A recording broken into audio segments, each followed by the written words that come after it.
नमस्कार। आज मैं फिर आपके सामने अपराध की एक और घटना लेकर आया हूं। आज की ये अपराध की घटना वर्ष 2004 की है। तारीख थी 6 अप्रैल। जिला था लखनऊ और थाना था हसनगंज। रात के कोई 1 बजे एक बुजुर्ग व्यक्ति थाना हसनगंज में आया। उसने ये बताया कि उसकी नातिन यानी उसके बेटी की बेटी, जो पिछले 1 हफ्ते से उन्हीं के यहाँ रह रही थी, शाम को मज़ार पर दिया जलाने गई थी, लेकिन लौट कर नहीं आई। पुलिस ने फिर कहा बच्ची है, और उम्र बताई उन्होंने 5 साल, 5.5 साल उन्होंने उसकी उम्र बताई। उन्होंने कहा बच्ची है, थोड़ा सा और ढूंढिए, किसी बच्चे के साथ खेलने चली गई होगी, किसी के घर सो गई होगी, बहुत छोटी बच्ची है। और उनसे कहा कि आप ढूंढते रहिए, सवेरे फिर एक बार आप थाने पर आइएगा अगर लड़की नहीं मिलती। बहरहाल पूरा परिवार, उस गुमशुदा बच्ची की माँ, उसके नाना, उसकी नानी, उसके मामा, ये सारे लोग उसको आसपास सब जगह ढूंढते रहे। मोहल्ला भी परेशान था, मोहल्ले वाले भी ढूंढते रहे, लेकिन बच्ची का कोई पता नहीं लगा। नाना फिर सुबह करीब 7:30 बजे थाने पर पहुंचे और बताया कि अभी तक बच्ची नहीं मिली है, जिसकी वजह से हम लोग परेशान हैं। ज़्यादा दबाव देख के पूरा मोहल्ला आ गया। ज़्यादा दबाव देख के इंस्पेक्टर ने बच्ची की गुमशुदगी लिख ली।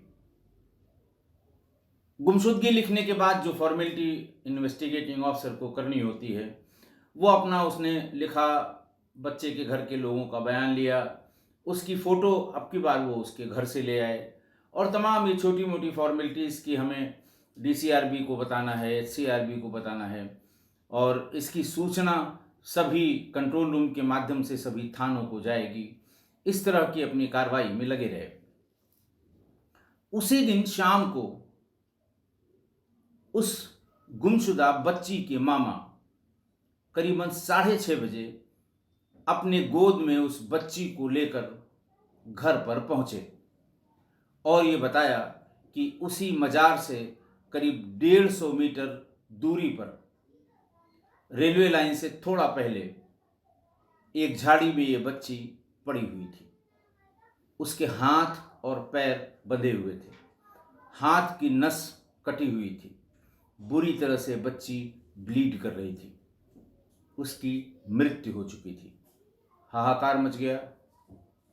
उस बॉडी को लेके परिवार वाले फिर थाने पर पहुंचे कि हम कल से आपका चक्कर लगा रहे हैं, थाने के चक्कर लगा रहे हैं, आपसे विनती कर रहे हैं, ये देखिए मेरी बच्ची की ये हालत है।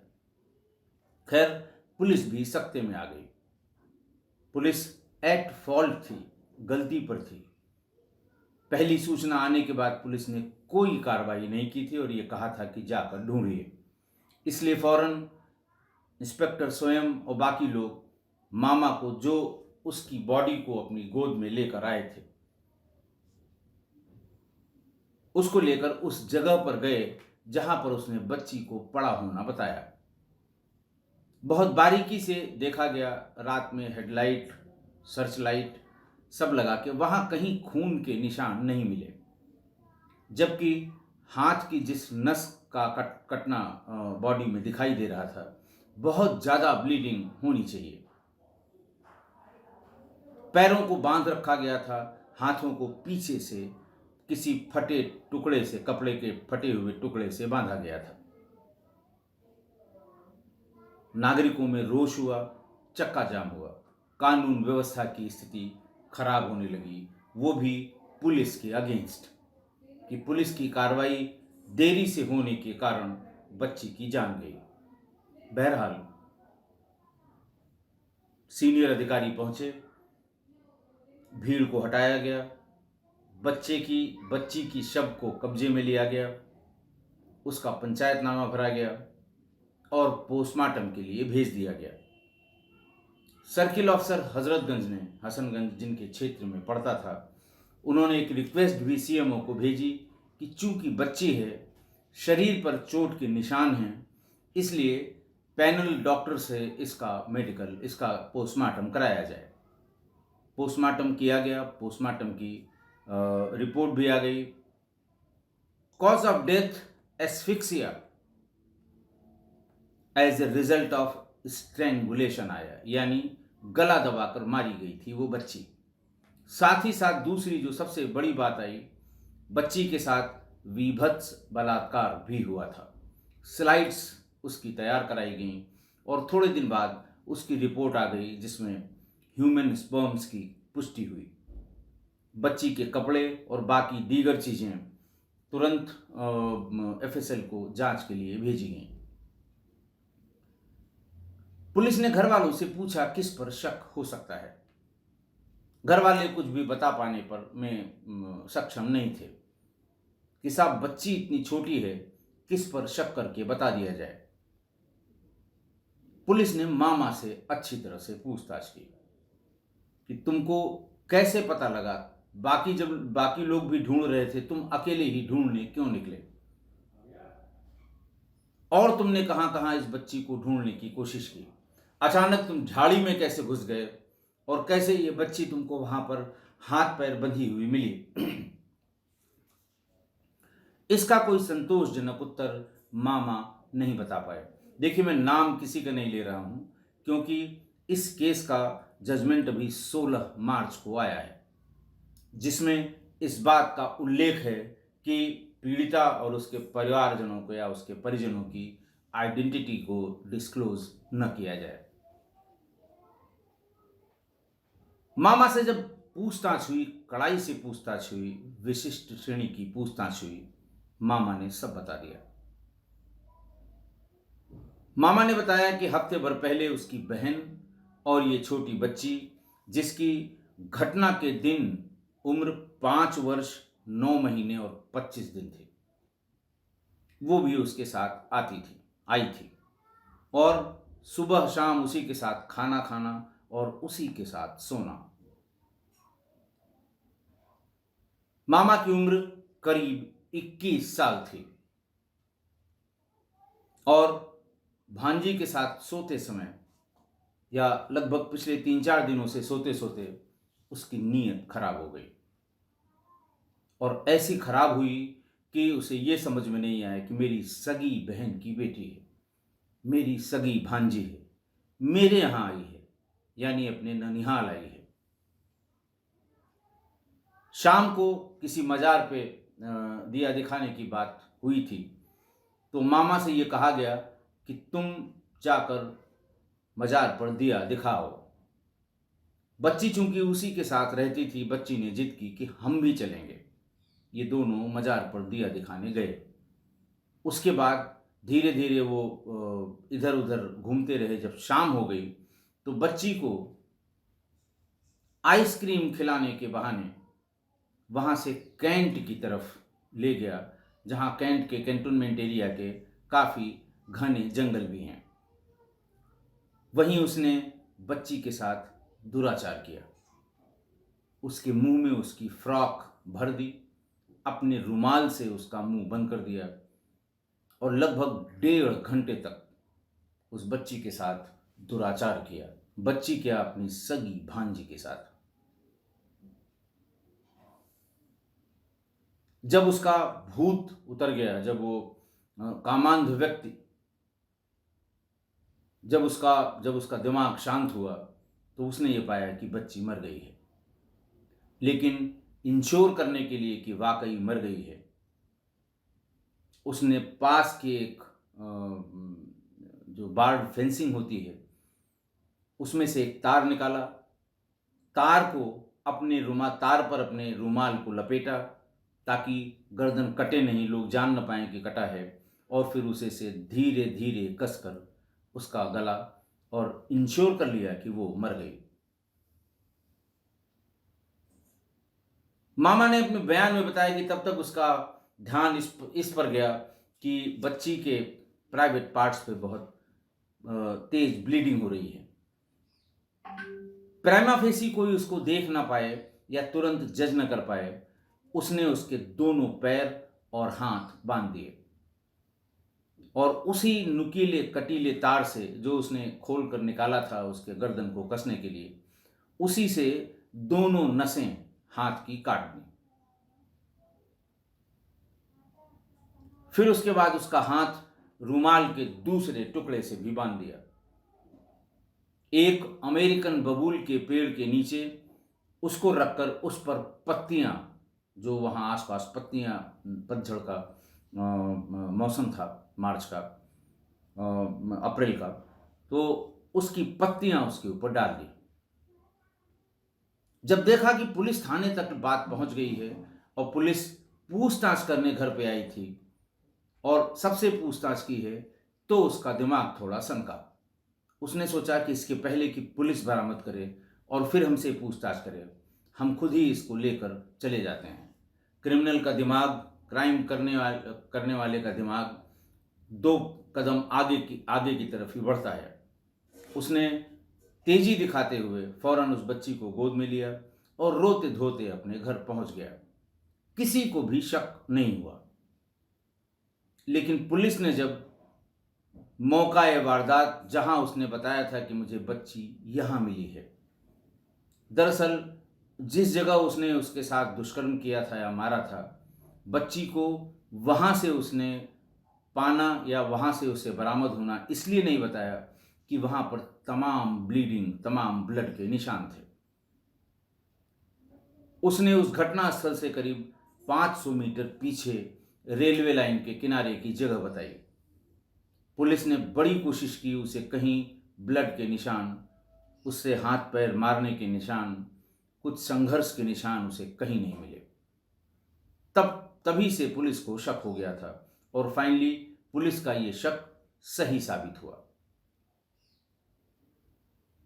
मामा को गिरफ्तार करके जेल भेज दिया गया। एविडेंस जो पोस्टमार्टम के बाद स्लाइड्स जो तैयार की जाती हैं, उस पे मेल स्पर्म का पाया जाना, मामा के कपड़ों को जो घटना के दिन पहना हुआ था घर वालों ने जो बताया, उस पे स्पर्म्स का पाया जाना, बच्ची के शरीर और बच्ची के कपड़ों पर उसी स्पर्म का पाया जाना, ये ऐसे एविडेंस थे जो अकाट्य थे।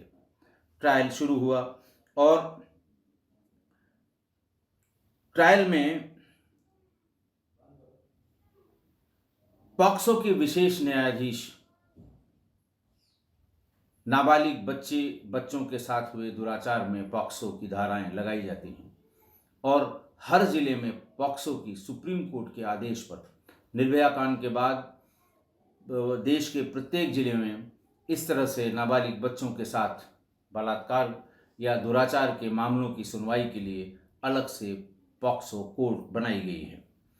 तो पॉक्सो के विशेष न्यायाधीश अरविंद कुमार मिश्रा ने 16 मार्च 2022 को मामा को फांसी की सजा सुना दी और पत्रावली को फांसी की पुष्टि के लिए इलाहाबाद हाई कोर्ट भेज दिया। और जब तक वहां से पुष्टि होकर नहीं आती, तब तक के लिए फांसी पर न चढ़ाए जाने, फांसी न दिए जाने का आदेश दिया। ये अभी 16 मार्च 4 दिन पहले की बात है। कोर्ट ने जब ये रेयरेस्ट ऑफ रेयर केसेस की श्रेणी में डालकर इसमें फांसी की सजा सुनाई, हैंगिंग टिल डेथ, उसमें उन्होंने बहुत अच्छे अच्छे ऑब्जर्वेशन भी दिए। कोर्ट ने कहा कि निर्भया कांड के बाद दुष्कर्म के मामलों में मृत्यु दंड के लिए जन आंदोलन हुआ था। इस पर दुष्कर्म के बाद हत्या जैसे मामलों का प्राविधान किया गया था। हैदराबाद में एक युवती के साथ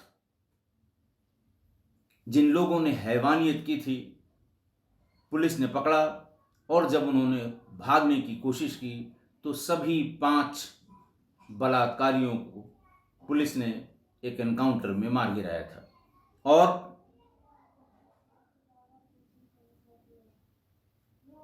समाज के बड़े वर्ग ने इसकी सराहना की थी। हालांकि कोर्ट ने इस पर टिप्पणी की है कि ये अदालत इसको रेटिफाई नहीं करती, क्योंकि इसमें तमाम इंक्वायरीज और इन्वेस्टिगेशन चल रही हैं।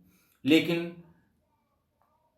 जितना अदालत ने देखा है कि तमाम वर्गों ने, बहुत बड़े समाज के वर्ग ने इसकी सराहना भी की कि इस तरह के अपराध में ऐसा ही दंड दिया जाना चाहिए।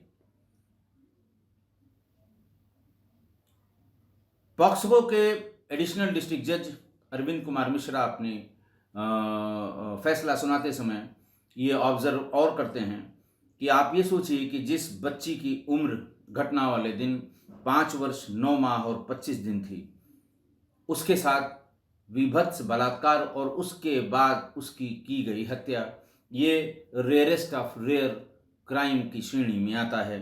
इसलिए गुनहगार को आजीवन कारावास से दंडित किया जाना बच्ची के साथ न्याय नहीं होगा, इसलिए उसे फांसी की सजा दी जा रही है। आज की घटना। आज की घटना में सगा मामा उम्र 21 साल, सगी भांजी उम्र 5 वर्ष 9 महीने 25 दिन। मामा की नीयत भांजी पर खराब हो गई और कामांध मामा ने न सिर्फ बच्ची के साथ, अपनी सगी भांजी के साथ दुराचार किया, बल्कि भूत उतर जाने के बाद, कामांध व्यक्ति का काम का भूत जब उतर गया तो उसे ये लगा कि ये बता जरूर देगी, इसलिए उसकी हत्या कर दी। मैं बार बार अपराध की घटनाओं के बाद अपनी टिप्पणी में बताता हूँ कि बाहर से आने वाला कोई व्यक्ति, चाहे वो कोई भी हो, घर में उसको किसी महिला, बच्ची या लड़की, किसी से उसको मिलने जुलने न दिया जाए जब तक कि कोई महिला, मतलब उसकी माँ, बहन, बाप, भाई मौजूद न हो। इस पर बहुत तल्ख तल्ख टिप्पणियां की गई थी कि आखिर साहब क्या किया जाए, बच्चे को क्या कमरे में बंद रखा जाए, कहीं बाहर आने जाने न दिया जाए, क्या कहने का आशय है आपके? मेरे कहने का आशय बड़ा साफ था कि इस तरह की जो घटनाएं इंटरनेट के आगमन के बाद, बार बार मैंने ऐसे गैंग्स की अरेस्ट के बारे में भी बताया है जो एडल्ट फिल्में 5 रुपए में एक इंग्लिश फिल्म अपलोड करते हैं मेमोरी चिप में मोबाइल फ़ोन के, और लोग कराते हैं, वो करने वाले करते हैं 3-3, 4-4 फिल्में, एडल्ट फिल्में 10 रुपए पर फिल्म या 5 रुपए पर फिल्म पे उनको वो मेमोरी कार्ड में डाल के दे देते हैं, और टीनेजर्स बच्चे वो फिल्में देखते हैं और उसके बाद इस तरह के अपराध होते हैं। मेरा सिर्फ यही कहना है कि बच्चियों को बिना किसी बड़े के साथ न कहीं भेजें, न अकेले छोड़ें, न किसी के साथ जाने दें। यहां घर वालों ने मामा पे विश्वास करके, और बिल्कुल सही बात है, अगर मामा पे भी विश्वास न करें, बाप पे भी विश्वास न करें, चाचा पे भी विश्वास न करें, तो किस पर करें? ये विश्वास करके उन्होंने मजार दिया दिखाने के लिए, दिया जलाने के लिए भेजा था कि साथ में एक बड़ा व्यक्ति जा रहा है, और नीयत उसी की खराब थी। तो मेरा, जैसा मैं बार बार कह चुका हूं, मैं फिर कह रहा हूं कि छोटी बच्चियां सबसे ज़्यादा इस तरह की विकृत मानसिकता के, विकृत मेल मानसिकता की शिकार होती हैं। कोई दिन नहीं बचता जिस दिन आप अखबार में इस तरह की घटनाएं न पढ़ते हों। तो इसको एकदम से बचाने का तो कोई फुल प्रूफ तरीका नहीं है, लेकिन कम से कम बच्ची की माँ, बच्ची की बड़ी बहन, बच्ची की चाची, यानी कोई फीमेल मेंबर, वो कहीं घूमने जाए, कहीं, उस पर कोई बहुत ज़्यादा पाबंदी लगाना भी ठीक नहीं है। कहीं घूमने जा रही है, खेलने जा रही है, तो कम से कम ये लोग साथ में होंगे तो इस तरह की घटनाओं को हम रोक पाएंगे। बहरहाल बच्ची के साथ ही बहुत ही दर्दनाक हुआ। फांसी की सजा भी शायद कम है। इस तरह के विभत्स अपराध के लिए, और वो भी रिश्तों का ऐसा तार तार होना कि शैतान भी सुन ले तो रूह कांप जाए। इसलिए आप लोग अपनी तरफ से सावधानी रखिए। किसी भी बच्ची को कहीं लाने, ले जाने, घुमाने, खेलने, पढ़ने, इन सब में उसकी कोई माँ, बुआ, बहन, मौसी, चाची, कोई महिला साथ में उस पर नज़र ज़रूर रखे। आशा है आप मेरी बात से सहमत होंगे। आज के लिए इतना ही। बहुत बहुत धन्यवाद।